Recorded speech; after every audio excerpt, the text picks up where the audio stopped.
अस्सलामु अलैकुम वरहमतुल्लाहि वबरकातुहू। अल्हम्दुलिल्लाहि वहदा वस्सलातु वस्सलामु अला मन ला नबिय्य बअद व अला आलिहि व अस्हाबिहि अजमईन व मन तबिअ बिहसान इला यौमिद्दीन। अम्मा बाद फ़अऊज़ु बिल्लाहि मिनश शैतानिर रजीम। बिस्मिल्लाहिर रहमानिर रहीम। कैफ़ा फ़ुरिज़तिस सलातु फ़िल इस्रा। నమాజ్ కితాబు సలాత్ అనే నమాజ్ గురించి మనము వింటూ వచ్చాము. అస్సలాత్. ఈరోజు నమాజ్ యొక్క షరతులు, ఎన్ని షరతులు నమాజ్లో ఉన్నాయి. షరత్ అంటే ఏంటి? ఆ షరతు ఉంటేనే నమాజు ఫలిస్తుంది, ఆ షరతు లేకపోతే నమాజు ఫలించదు. 9 షరతులు ఉన్నాయి. మొదటి షరతు ఇస్లాం కబూల్ చేసి ఉండాలి, ఇస్లాం స్వీకరించి ఉండాలి. రెండవ షరతు అల్ అకల్, అంటే బుద్ధి వివేకము ఉండేవారై ఉండాలి. అంటే మెంటల్గా ఉన్నటువంటి వారి యొక్క నమాజు కబూల్ అవ్వదు, వారికి నమాజ్ ఫరజ్ కాదు. వారిపై ఎవరికైతే మతి స్థిమితం ఉండదో వారిపై నమాజ్ ఫరజ్ కాదు. మూడవది తమీజ్. తమీజ్ అంటే మంచి చెడులో కొంచెం విచక్షణ జ్ఞానం కలిగి ఉండే వారిపై నమాజ్ ఫరజ్ ఉంటుంది. అది లేని వారిపై కూడా నమాజ్ ఫరజ్ కాదు. మూడవది తమీజ్. నాలుగోది తహారా మినల్ హదస్. హదస్ నుండి, హదస్ అంటే 2 రకాల హదస్లు ఉంటాయి. హదసుల్ కుబ్రా, హదసుల్ అక్బర్, హదసుల్ అస్గర్. ఈ 2 హదస్లు ఉండాలి, ఉండకపోతే అవ్వదు నమాజ్. దీని యొక్క వివరణ అంతా కూడా తర్వాత నేను చెప్తాను. ఐదోది తహారతున్ నజాష, అపవిత్రత నుండి పవిత్రం అవ్వాలి.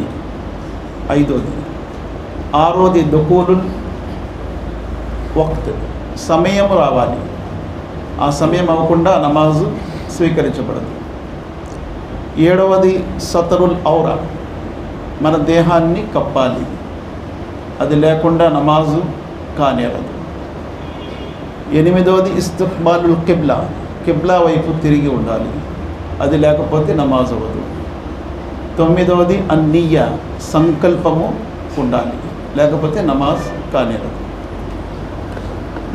ఈ 9 కూడా నమాజు చేసే ముందు పాటించవలసింది. నమాజు ప్రారంభించిన తర్వాత లేదా నమాజు తర్వాత అంగీకరించబడదు, నమాజుకి ముందే పాటించాలి. అల్ ఇస్లాం, మొదటి షరతు ఇస్లాం స్వీకరించి ఉండాలి. దీనికి ఆధారం ఏంటి, దలీల్ ఏంటి, ఖురాన్లో ఏముంది? అల్లాహ్ సుబ్హానహు వ తఆలా అంటున్నారు 9వ సూరాలో ఆయత్ నంబర్ 17లో, మా కాన లిల్ ముష్రికీన అన్ యఅమురు మసాజిదల్లాహ్ షాహిదీన అలా అన్ఫుసిహిం బిల్ కుఫ్ర్ ఉలైక హబితత్ అమాలుహుం వ ఫిన్ నారి హుమ్ ఖాలిదూన్. ముష్రికులు అల్లా యొక్క మస్జిదుల నిర్వాహకులు కాలేరు, ఎందుకంటే వారు అవిశ్వాసపు సాక్ష్యమిస్తున్నారు. షిర్క్ అనేది ఒక అవిశ్వాసము. ఆ అవిశ్వాసపు సాక్ష్యం ఇచ్చే వారి యొక్క నమాజు అంగీకరించబడదు. ఉలైక హబితత్ అమాలహుం వ ఫిన్ నారి హుమ్ ఖాలిదూన్, వారి కర్మలన్నీ వ్యర్థమైపోతాయి, వారి నరకంలో వెళ్తారు ముష్రికులు. మరి ముష్రిక్ యొక్క నమాజు స్వీకరించబడదు. అందుకే అల్లాహ్ సుబ్హానహు వ తఆలా కాబతుల్లాను నడిపించే, కానీ కాబాను నడిపించే నిర్వాహకుల గురించి ఏమంటున్నాడు? అజఅల్తుమ్ సికాయతల్ హాజి వ ఇమారతల్ మస్జిదిల్ హరామి కమన్ ఆమన బిల్లాహి వల్ యౌమిల్ ఆఖిర్. మీరు హాజీలకు అన్నపానీయాలు పెడుతున్నారు, మస్జిద్ హరం కాబా యొక్క నిర్వాహకులుగా ఉన్నారు, అయినప్పటికీ మీ యొక్క నమాజులు స్వీకరించబడదు. ఎందుకు మీరు షిరిక్ చేస్తున్నారు? షిరిక్ చేసేవారు కాబెతుల్లాను నిర్వాహకులుగా ఉన్నప్పటికీ వారి నమాజులు స్వీకరించారు. మరి అబూ జహల్ ఎవరు? అబూ లహబ్ ఎవరు? ఉత్బా ఎవరు? షైబా ఎవరు? ఉక్బా బిన్ అబీ ముఐత్ ఎవరు? వీళ్ళందరూ ఎవరు? కాబా నిర్వాహకులు. ప్రవక్త సల్లల్లాహు అలైహి వసల్లం వారితో యుద్ధం చేశారు. ఎందుకంటే వారు కాబా నిర్వాహకులే కానీ ముష్రికులు. అందుకే అల్లాహ్ సుబ్హానహు వ తఆలా అంటున్నారు, 18 మంది ప్రవక్తల పేర్లు ఒక చోట తీసుకున్నాడు ఖురాన్లో. 6వ సూరా అనామ్ ఆయత్ నంబర్ 82 నుంచి 88 వరకు 18 మంది ప్రవక్తల పేర్లు తీసుకొని, ఒకవేళ వీరు కూడా షిరిక్ చేస్తే వలౌ అష్రకు లహబిత అను మాకాను యామలు, వీరు షిరిక్ చేస్తే వీరి కర్మలు కూడా వ్యర్థమైపోతాయి. ఎవరివి? ప్రవక్తలవి. అలాగే 39వ సూరా 65వ ఆయతలో ముహమ్మద్ సల్లల్లాహు అలైహి వసల్లంతో అల్లాహ్ అంటున్నారు, వలకద్ ఊహియ ఇలైక వ ఇలల్ లదీన మిన్ ఖబ్లిక లైన్ అష్రక్త లయహ్బతన్న అమలుక వల తకూనన్న మినల్ ఖాసిరీన్. ముహమ్మద్ సల్లల్లాహు అలైహి వసల్లం, మీ వద్దకు మీకంటే ముందు కూడా నేను వహీ పంపించాను, ఒకవేళ నీవు కూడా షిరిక్ చేస్తే నీ కర్మలు కూడా వ్యర్థమైపోతాయి. ఇక్కడ ముహమ్మద్ సల్లల్లాహు అలైహి వసల్లంతో అల్లాహ్ అంటున్నాడు, నీవు కూడా షిరిక్ చేస్తే నీ కర్మలు కూడా వ్యర్థమైపోతాయి. దీని ద్వారా ఏం తెలుస్తుంది?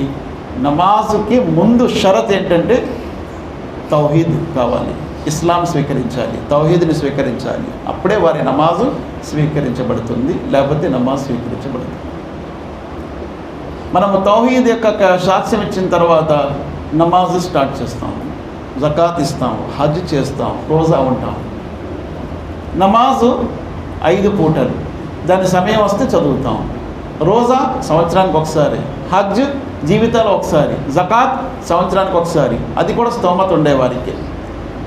ఇవన్నీ కూడా ఆయా సమయాల్లో ఉంటే చాలు. కానీ తౌహీద్ ఇది అనుక్షణం ఉండాలి. భోజనం లేకుండా కూడా మనిషి ఉండగలడు, నీళ్లు లేకుండా కూడా ఉండగలడు కొంత సమయము, గాలి పీల్చుకోకుండా కూడా కొంత సమయం ఉండగలడు. తౌహీద్ లేకుండా ఉండలేడు, ఉంటే కాఫీర్ అయిపోతాడు. తౌహీద్ శాశ్వతం ఉండాలి, అనుక్షణం ఉండాలి.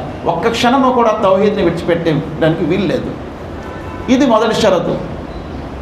ఇక రెండో షరతు అల్ అకల్, అంటే బుద్ధి, వివేకము. అసలు ఏంటంటే స్ప్రా ఉండాలి. ఎవరైతే మెంటల్గా ఉంటారో వారికి మెంటల్ రిటైర్డ్ అంటారు కదా, అంటే మతి స్థిమితం ఉండదు. అటువంటి వారిపై నమాజ్ ఫరజ్ కాదు. ఎందుకంటే సహీ హదీస్ ఒకటి వస్తుంది, ప్రవక్త ముహమ్మద్ సల్లల్లాహు అలైహి వసల్లం అంటున్నారు, 3 రకాల వ్యక్తులపై అల్లాహ్ సుబ్హానహు వ తఆలా కలము లేపేశాడు. అంటే వారి యొక్క కర్మలు వ్రాయబడవు, వారి పాపాలు ఏవి కూడా లిఖించబడవు. ఆ 3 రకాల వారు ఎవరు? నిద్రపోయేవారు ఒకటి, రెండోది ఎవరు? నిద్ర నుంచి లేచినంత వరకు, లేచిన తర్వాత మళ్ళీ వారు స్టార్ట్ చేస్తారు రాయటం. రెండో వారు ఎవరు?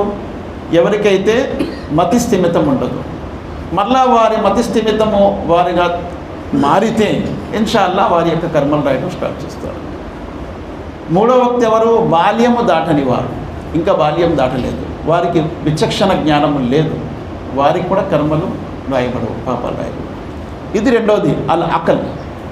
ఇక మూడోది అత్తమీజ్. ఇక్కడ బాలిగ్ నాబాలిగ్ అనే సమస్య లేదు. బాల్యం దాటే వారిపై నమాజ్ ఫరజు, బాల్యము దాటని వారిపై నమాజ్ ఫరజ్ కాదు అనేది లేదు. ఇక్కడ ఏముందంటే రోజా అలాగుంది. రోజా యొక్క షరతుల్లో రోజా యొక్క షరతు ఏంటి? ఒక షరతు బాల్యం దాటే వారిపై రోజా ఫరజ్, బాల్యం దాటని వారిపై రోజా ఫరజ్ కాదు. కానీ ఇక్కడ అలా కాదు. 7 సంవత్సరాల వయసు వస్తే నమాజ్ యొక్క అలవాటు చేయండి అని ముహమ్మద్ సల్లల్లాహు అలైహి వసల్లం అన్నారు. 7 సంవత్సరాల వయసు. 10 సంవత్సరాల వయసు వస్తే నమాజ్ చదవకపోతే కొట్టమన్నారు. ఇంకోటి ఏం చెప్పారు? 10 సంవత్సరాల వయసు వస్తే ఆ పిల్లవాడికి పక్కా నుండి వేరు చేయండి, అంటే వేరేగా వాడికి పడక ఏర్పాటు చేయండి, కలిపి ఇద్దరిని ఒక చోట పడుకోబెట్టకండి. ఎందుకంటే విచక్షణ జ్ఞానం అనేది వచ్చేస్తుంది, మంచి చెడు అనేది చిన్న చిన్నది గ్రహించగలడు పిల్లవాడు. ఇప్పుడు మన ఆఫీస్ గారు నమాజ్ చదివిస్తున్నాం, ఏమైనా తప్పులు వస్తే కరెక్ట్ చదివించడానికి పుస్తకం పెట్టుకోవాలంటే కరెక్ట్గా పెట్టుకొని అక్కడ ఎక్కడైతే కరెక్ట్ రాంగ్ వస్తుందో అక్కడ కరెక్ట్గా చదవగలుగుతున్నారు. అంటే విచక్షణ జ్ఞానం అనేది వచ్చేస్తుంది 10 సంవత్సరాలు దాటితే. అందుకే చదవకపోతే కొట్టండి అని కూడా అన్నారు. మూడోది ఏంటి? తమీజ్ అనేది అది మూడోది. అంటే విచక్షణ జ్ఞానం కలిగి ఉండాలి. వారిపై నమాజ్ ఫరజ్ అయిపోతుంది. బాల్యం దాటలేదు కదా, ఇంకా చిన్నపిల్లడు అని చెప్పడానికి వీలు లేదు. 10 సంవత్సరాలు దాటితే నమాజ్ ఫరజ్ అయిపోతుంది వారిపై. నాలుగోది అత్తహారత మినల్ హదస్ నుండి పవిత్రం అవ్వాలి. 2 హదస్లు ఉంటాయని చెప్పాను నేను. ఒక హదస్ అక్బర్, రెండవ హదస్ అస్గర్. అక్బర్ హదస్ ఏంటి? వీర్యస్కరణం అయ్యింది లేదా భార్యతో కలిశారు, అదొక హదస్. దాన్ని గుస్సుల్ వాజిబ్ అయిపోతుంది, తప్పనిసరిగా గుస్సులు చేయవలసి వస్తుంది. ఇది హదస్ అక్బర్ అంటారు. భార్యతో కలిశారు లేదా వీర్యస్ఖలనం అయిపోయింది, ఆ వ్యక్తి నమాజ్ చేయగలడా? చేయకూడదు. ఆ వ్యక్తిపై నమాజ్ వాజిబ్ కాదు. ముందు పవిత్రం వాళ్ళ తర్వాత నమాజ్. లేదంటే నమాజ్ చేసుకుని తర్వాత నేను స్నానం చేస్తానంటే కుదరదు, అవ్వదు. అదే రోజా విషయం ఉంది. మీరు రోజా ఉండాలి. ఫజర్కి లెగిసేసరికి ఇంకా పవిత్రం అవ్వలేదు, ముందు సహరీ చేసుకోండి అన్నారు. సహరీ చేసుకోండి, ఆ తర్వాత స్నానం చేసుకోండి. సహరీ చేసుకోవచ్చు, పర్వాలేదు, రోజా అయిపోతుంది. అంతేగాని నేను అపవిత్రంగా ఉన్నాను కదా, సహరీ ముందు స్నానం చేయాలంటే స్నానం చేసేసరికి సహరీ టైం అయిపోతుంది. మహాప్రవక్త ముహమ్మద్ సల్లల్లాహు అలైహి వసల్లం వారి ద్వారా ఇది నిరూపించబడింది. ముందు సహరీ చేసుకోండి. ఎలా చేయాలి సహరీ? వజూ చేసుకొని సహరీ చేసుకోండి. అందుకే భార్యతో కలిసేవాడు డైరెక్ట్గా ఎవరైనా సలాం చెప్తే బయటకు వెళ్ళాడు, అపవిత్రంగా ఉన్నాడు, లేదా ఏతలాం అయిపోయింది, వీర్యస్ఖలనం అయింది, సలాం చెప్తే జవాబు కూడా ఇవ్వద్దన్నారు. ఎందుకు? వజూ చేసుకొని జవాబు ఇవ్వండి. ఏమైనా తినాలి, వజూ చేసుకున్న తర్వాతే తినండి. కనీసం వజూ ఉండాలి. వజూ చేసుకొని సైరీ చేసుకుంటే అయిపోయింది. ఆ తర్వాత స్నానం చేసుకోవచ్చు, తర్వాత నమాజ్ చదువుకోవచ్చు. దీనికి ఏం కావాలి? నమాజ్కి అలా కుదరదు. నమాజ్కి ముందు పవిత్రం అవ్వాలి. హదస్ అక్బర్ అంటారు. అలాగే హదస్ అస్గర్, చిన్న హదస్. అదేంటి? బాష్పమైపోయింది, గాలిపోయింది, వదిలిపోతుంది. అలాగే గాఢ నిద్రపోయారు. గాఢ నిద్ర, ఇప్పుడు కూర్చొని నిద్రపోతూ ఉంటారు జుమాలో చాలామంది, అలా నిద్రపోయి మళ్ళీ లెగిస్తుంటారు, నిద్రపోయి లెగిస్తూ ఉంటారు. అలా వజూ పోదు అల్హమ్దులిల్లా. ఎందుకంటే ప్రవక్త సల్లల్లాహు అలైహి వసల్లం వారు ఒకసారి ఇషా నమాజ్ కోసం వచ్చారు, ఎవరితోనో మాట్లాడుకొని నిలిచిపోయారు. ప్రజలందరూ చూస్తున్నారు, కొంతమంది పడుకుంటున్నారు, కొంతమంది కునుకుతున్నారు. ఉమర్ రజియల్లాహు అన్హు అన్నారు, ప్రవక్త రండి, నమాజ్ టైం అయ్యింది. ప్రవక్త సల్లల్లాహు అలైహి వసల్లం వచ్చి నమాజ్ చదివించారు. ఎవ్వరు కూడా మళ్ళీ వెళ్ళి వజూ చేయలేదు, నిలబడి నమాజ్ చేశారు. కాబట్టి చిన్న చిన్న కునుకుపాట్ల వల్ల అది వజూ పోదు. గాఢ నిద్రపోతే, జారబడి గాఢ నిద్రపోతే, గురకలు కూడా తీస్తున్నాడు, ఆ వ్యక్తి నమాజ్ పోతుంది. అలా కునికి లెగిస్తూ ఉంటే వాళ్ళ నమాజు వారి యొక్క వజూ పోదు. ఇది హదసే అస్గర్, చిన్న హదస్. దానికి ఏం చేయాలి? వజూ చేయాలి. చాలామంది వజూ నమాజ్ చేసేటప్పుడు గాలి పోయినట్టు అనిపిస్తూ ఉంటుంది. స్పెషల్గా సజ్దాలో వెళ్ళేటప్పుడు గాలిపోయిందేమో, గ్యాస్ లీక్ అయిపోయిందేమో అనిపిస్తూ ఉంటుంది. ప్రవక్త సల్లల్లాహు అలైహి వసల్లం అన్నారు, మీరు నమాజ్ని విడిచిపెట్టకండి అప్పటి వరకు, ఎప్పటి వరకు అయితే సౌండ్ రాదో, శబ్దం రాదో. ఒకటి. రెండవది దుర్వాసన రాదో, అప్పటి వరకు నమాజ్ విడిచిపెట్టకండి. పోయినట్టు అనిపించింది అంతే కదా, మీరు దాన్ని పట్టించుకోవాల్సిన అవసరం లేదు అన్నారు. గాలి పోయినట్టు సౌండ్ వస్తే, శబ్దం వస్తే, సౌతన్ ఔ రీహన్ అన్నారు ప్రవక్త సల్లల్లాహు అలైహి వసల్లం. శబ్దమైన రావాలి లేదా దుర్వాసన రావాలి, అప్పటి వరకు మీ నమాజ్ పోదు. ఇది హదస్ అంటారు. ఈ హదస్ ఒకవేళ నమాజ్లోనే పోయింది గాలి, ఏం చేయాలి? ఇలా ముక్కు మీద చేయి వేయాలి, ఇలా మూసుకుంటే అందరికీ అర్థమైపోద్ది దీని గాలిపోయిందని చెప్పి వెనక్కి వెళ్ళిపోవడం. ముందు వరుసలో ఉన్నా సరే వెనక్కి వెళ్ళిపోవచ్చు, వెనక వాళ్ళని తీసుకొచ్చి ముందు నిలబెట్టి వెళ్ళిపోవచ్చు, పర్వాలేదు. నమాజ్కి ఏమీ భంగం అవుతుంది. మళ్ళీ వజూ చేసుకొని వచ్చి నిలబడవచ్చు. అంతేగాని నమాజ్ అంతా అయిన తర్వాత చేసుకుందాలి, ఎందుకు ఇవన్నీ, అలాగేమీ లేదు. వెళ్ళొచ్చు, పర్వాలేదు. అప్పుడే తెలుస్తుంది అందరికీ. దానివల్ల ఏమీ కూడా నష్టం లేదు. అల్లాహ్ సుబ్హానహు వ తఆలా సహజంగా అందరికీ పెట్టాడు. అల్లాహ్తో దువా చేస్తూ ముగిస్తున్న అల్లాహ్ ఖురాన్ మరియు హదీస్ రెండు చదువుతూ వాటిని ఆచరిస్తూ ఆ విషయాల్ని తెలియని వారి వరకు అందించే భాగ్యాన్ని ప్రసాదించుగాక. అల్లాహ్ బ్రతికిన నాళ్ళు ఇస్లాంపై బ్రతికే భాగ్యం ప్రసాదించు, మరణం ఈమాన్పై ప్రసాదించు. రబ్బనా ఆతినా ఫిద్ దునియా హసనత్ వఫిల్ ఆఖిరతి హసనత్ వఖినా అదాబన్నార్ రబ్బనా తఖబ్బల్ మిన్నా ఇన్నక అంతస్ సమీఉల్ అలీమ్ వతుబ్ అలైనా ఇన్నక అంతత్ తవ్వాబుర్ రహీమ్ సుబ్హాన రబ్బిక రబ్బిల్ ఇజ్జతి అమ్మా యసిఫూన్ వసలామున్ అలల్ ముర్సలీన్ వల్హమ్దులిల్లాహి రబ్బిల్ ఆలమీన్ బిరహ్మతిక యా అర్హమర్ రహీమీన్. ఒక క్వశ్చన్ వచ్చిందండి, షిర్క్ అస్గర్ చేసే వ్యక్తి నమాజ్ యాక్సెప్ట్ చేయబడుతుందా? కొంతమంది తౌహీద్ అవగాహన ఉండదు, మరి వారిని నమాజ్ వైపు పిలవచ్చా? చిన్నపిల్లలు షిర్క్ చేసే వాళ్ళు అయితే అక్కడ రూలింగ్ ఏంటి, వారి యొక్క పరిస్థితి ఏంటి? ఇక్కడ షిర్క్ అస్గర్ షిర్క్ అక్బర్ రెండు ఉన్నాయి. షిర్క్ అక్బర్ చేసేవారి నమాజు అంగీకరించబడదు. వారు నమాజు ఎంత చేసినా, నమాజు, రోజాలు, హజ్ అన్నీ కూడా వారి వ్యర్థమే. షిర్క్ అస్గర్ షిర్క్ అక్బర్ ముందు మానేయాలి, పెద్ద షిర్క్ మానేయాలి. చిన్న షిర్క్ అంటే ఏంటి? చిన్న షిర్క్ అంటే ఉదాహరణ ఇస్తాను. మా ఇంట్లో కుక్క గనక లేకపోతే దొంగోడు రాత్రి వచ్చేసేవాడు, లేకపోతే అమ్మ తోడు, నాన్న తోడు, అబ్బ తోడు, ఇలాంటివి. అలాగే నమాజ్ చదువుతూ నిలబడ్డాం నమాజ్కి, ఎవరో వచ్చారని కొంచెం నమాజ్ లాంగ్ చేసాం, వాడు చూస్తున్నాడు కదా అని చెప్పి, అది కూడా చిన్న షిర్కులు. ఇవన్నీ చిన్న చిన్న షిర్కులు అంటారు ప్రవక్త. దీనివల్ల ఆ కర్మే వ్యర్థం అవుతుంది, కానీ అన్ని కర్మలు వ్యర్థం అవుతుంది. పెద్ద షిర్క్ మాత్రం జెండాలు, సమాధులు, దర్గాలు ఇవన్నీ కూడా వెళ్ళేవారు అన్ని కర్మలు వ్యర్థమైపోతాయి. పెద్ద షిర్క్ చేసేవారికి వారి కర్మలు ఏవి కూడా ఫలించబడవు. ఇది షిర్క్ అక్బర్, ఇందులో సందేహం లేదు. రెండవది ఏంటంటే తౌహీద్ అవగాహన ఉండదు, మరి వారి నమాజ్ వైపు పిలవచ్చు. తౌహీద్ అవగాహన లేని వారిని కూడా నమాజ్ వైపు పిలవచ్చు. ఎందుకంటే నమాజ్కి వచ్చిన తర్వాత ఆ వ్యక్తి తౌహీద్ని తెలుసుకుంటాడు. ముందే మనం తౌహీద్ చెప్పి పిలవాలంటే తౌహీదు క్రమేణా నమాజ్ చదువుతూ అర్థమవుతుంది కాబట్టి పిలవచ్చు, దాంట్లో అభ్యంతరం లేదు. అందరూ తౌహీద్ మీద ఉన్నట్టు లేరు, ఒకటి. మూడవది చిన్నపిల్లలు షిర్క్ చేసే వాళ్ళు అయితే అక్కడ వాళ్ళ పరిస్థితి ఏంటి? చిన్నపిల్లలకి షిర్కు, తౌహీదు ఏమీ కూడా ఉండదు. ఎప్పటి వరకు వారి యొక్క స్పృహ రావాలి. చెప్పాను కదా, 10 సంవత్సరాలు బాల్యం దాటాలి, అప్పటి వరకు వారి కర్మలు ఏవి కూడా లిఖించబడవు. చిన్నపిల్లలు చనిపోయారు, బాల్యంలోపే చనిపోయారు. ప్రవక్త సల్లల్లాహు అలైహి వసల్లం అన్నారు, వారికి అల్లాహ్ సుబ్హానహు వ తఆలా జన్నత్ ఇస్తాడు అన్నారు. ఇంకా ఉందా? గుస్ల్ ఖచ్చితంగా చేసే పద్ధతి అనారోగ్య పరిస్థితుల్లో ఏంటి? అనారోగ్య పరిస్థితుల్లో గుస్ల్ చేయవలసిన అవసరం లేదు. ఎందుకంటే గుస్ల్ చేస్తే ఆరోగ్యం పాడవుతుంది అనే ఉద్దేశం ఉంటే తైమం చేసుకుంటే సరిపోతుంది. ఒక సహాబీకి తల మీద గాయం తగిలింది, తీవ్రమైన గాయం తగిలితే ఆ వ్యక్తి నమాజ్ సమయం అయిపోయింది.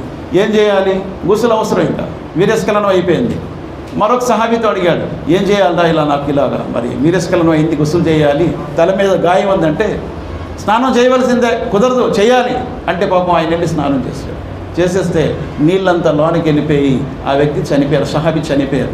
ప్రవక్త సల్లల్లాహు అలైహి వసల్లంకి విషయం తెలిస్తే ఏమన్నారు ప్రవక్త సల్లల్లాహు అలైహి వసల్లం వాడు స్వయంగా మార్గం తప్పి ఉన్నాడు, ఈయన్ని కూడా మార్గం తప్పించాడు, ఆ వ్యక్తి ఈయన్ని చంపేశాడు అన్నారు ముహమ్మద్ సల్లల్లాహు అలైహి వసల్లం. తెలియకపోతే తెలియదని చెప్పాలి, అంతేగాని తెలియపోయినా లేదురా తప్పనిసరిగా చేయాలి, ఇలా చేయాలి అని చెప్పడానికి వీలు లేదు. ఇక్కడ ఏంటయింది? గుస్ల్ చేయవలసిన అవసరం లేదు, ఆ వ్యక్తి తైమం చేసుకుంటే సరిపోదును. కానీ ఆ వ్యక్తి మాట విని గుస్ల్ చేశాడు. ప్రవక్త ఏమన్నారు? ఫఖతలహు, ఆ వ్యక్తి చంపేశాడు అన్నారు ప్రవక్త సల్లల్లాహు అలైహి వసల్లం.